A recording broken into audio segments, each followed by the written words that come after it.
Michael, thank you so much. Happy Holy Days.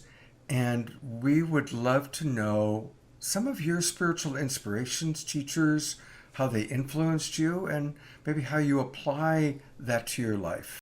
The first one that comes to my awareness is probably the greatest mystic to come out of America, and that is a man by the name of Walter Russell.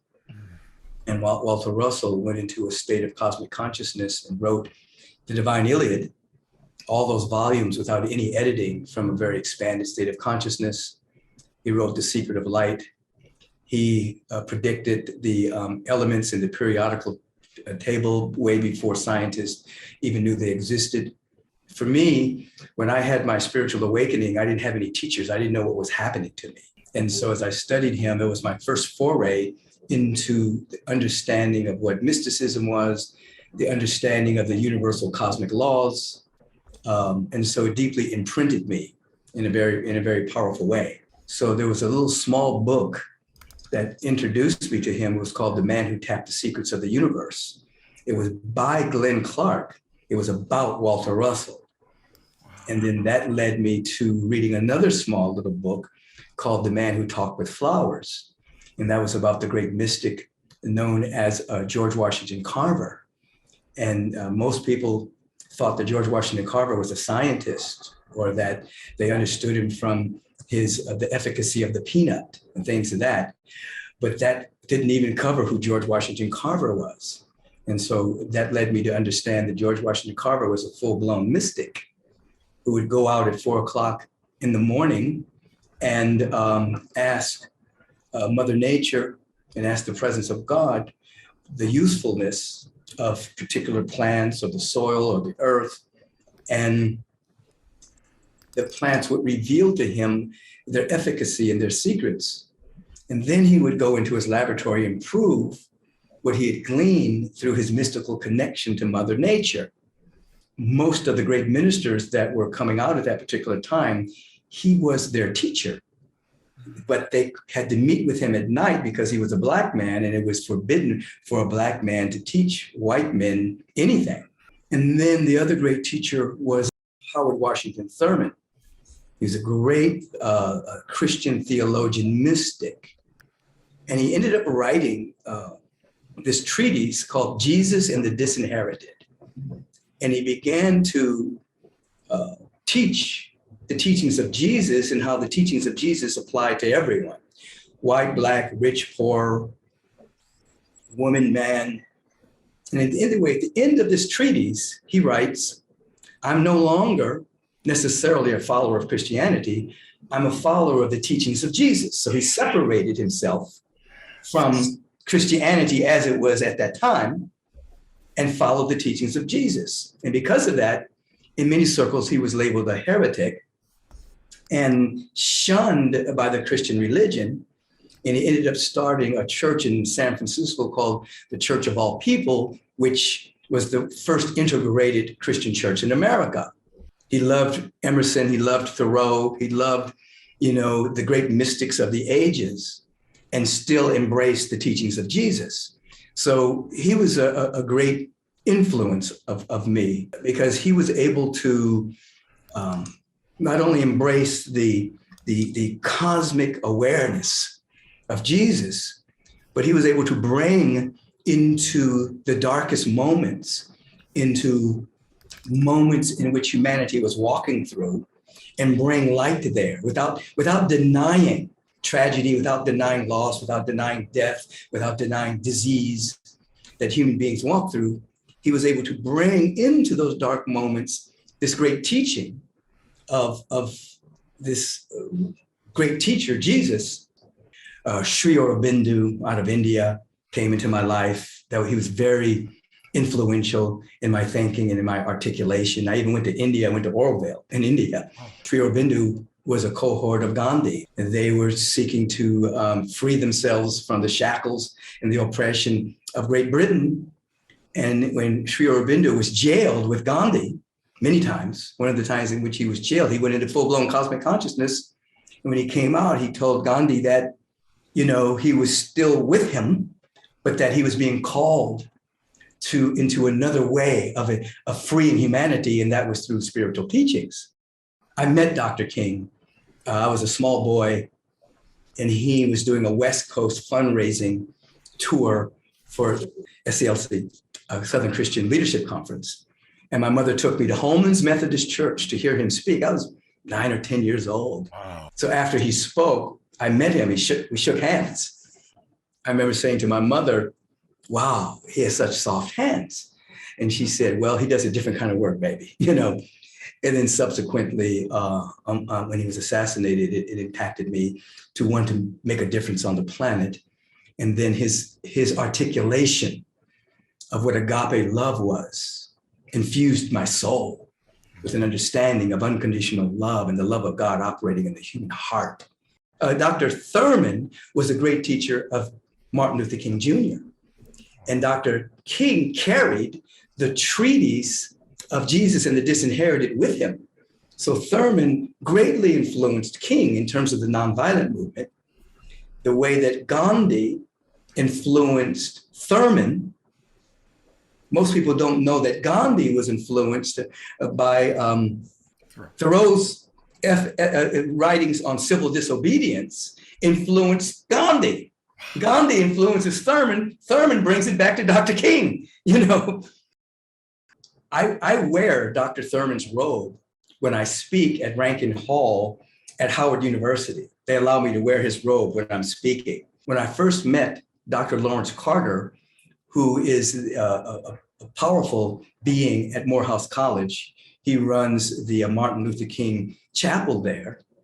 When he came to see me speak at Agape, the first thing that Lawrence Carter said was, wow, you're more Thurman-esque than Thurman, because he knew Dr. Thurman. Because of the one, trans-denominational is what we call ourselves. 2, everybody was at Agape, doesn't, you know, race, creed, color, sexual orientation, you know, whatever, it's all there. So I think I picked up on that, but I was also raised that way. You know, my mother's house was a hub of a lot of the civil rights movement as growing up. And we would meet at the house and we would decide which stores we were going to picket in order to bring about justice to people of color and wages and things like that. But in my mother's home, you know, when we would meet, there were white people, Black people, Jewish people, straight people, gay people. It was all a part of the gestalt of me growing up. So a lot of things that people had to grow into, I didn't have to grow into that because that was just a part of my upbringing. When I was a freshman in college, and it was a mandatory talk by this man. I didn't know who he was at the time, even though I knew there was a Thurman Hall. We had to go hear Howard Thurman speak. So I'm a freshman, and the title of his talk was something along the lines of the benefits of slavery.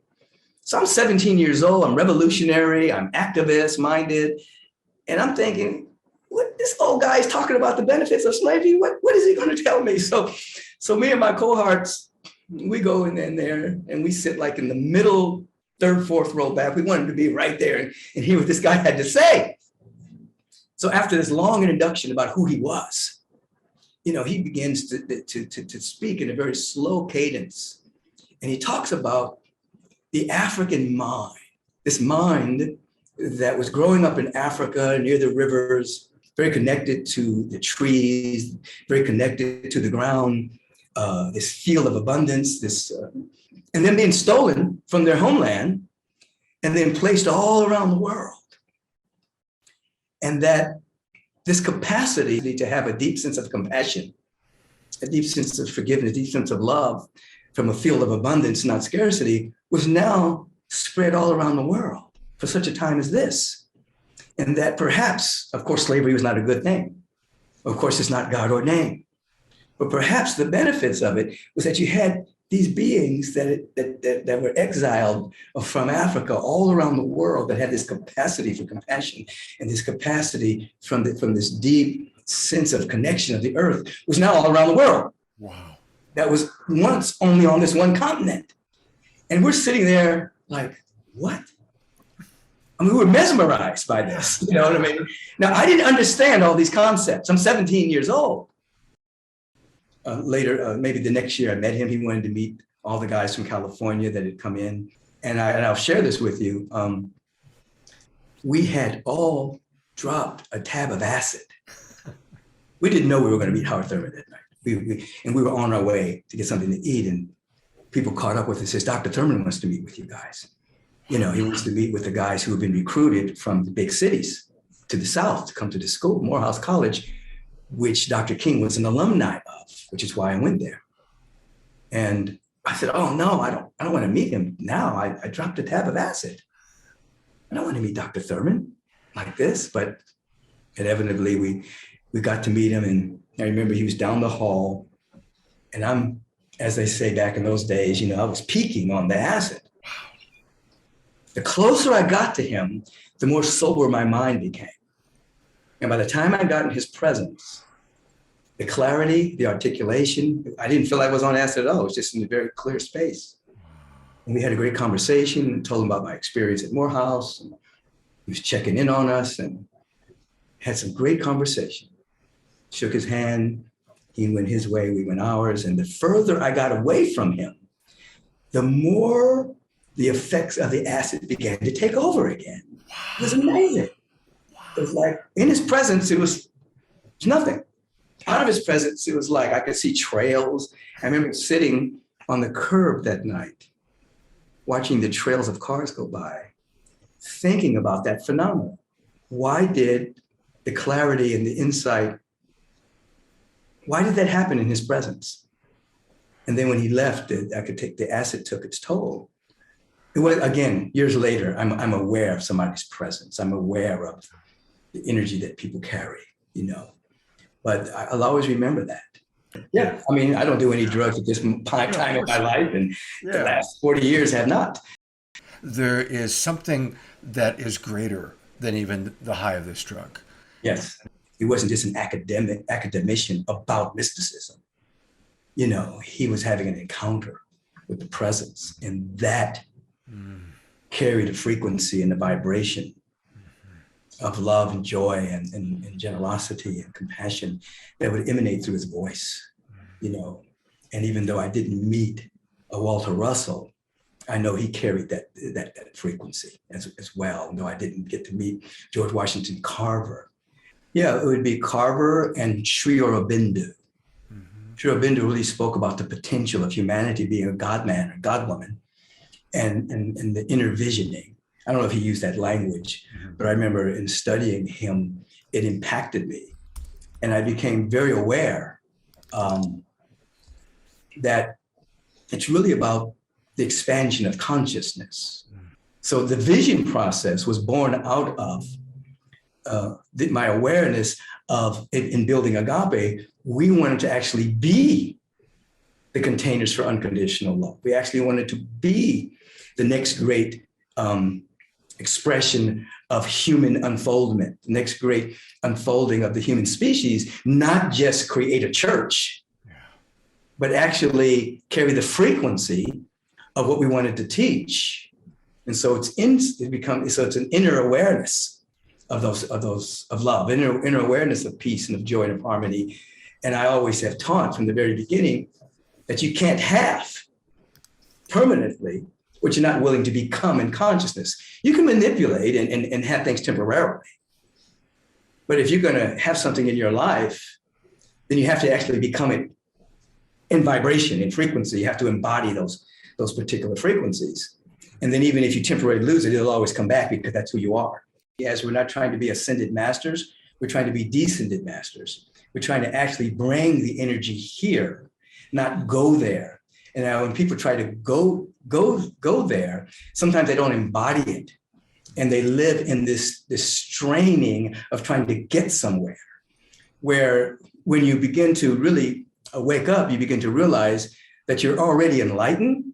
What you're doing is you're just removing the mental, emotional obstacles to seeing who you are. There's a great friend of mine who was a part of the Paramahansa Yogananda crew. We used to meditate at his house all the time. And during one of his meditations, there was an appearance to me as if Yogananda had appeared. And I can remember him saying to me that I was not to have a guru, that I was to go direct. I could be influenced, I can study, I can learn from all the teachers, but I was not necessarily to go the guru path. And that became my path. I studied, I was influenced by great beings on the planet, the ones that I've mentioned, but most of my growth was through direct encounter with the presence. So Paramahansa was an authentic, awakened being that I was influenced by as well. Yeah.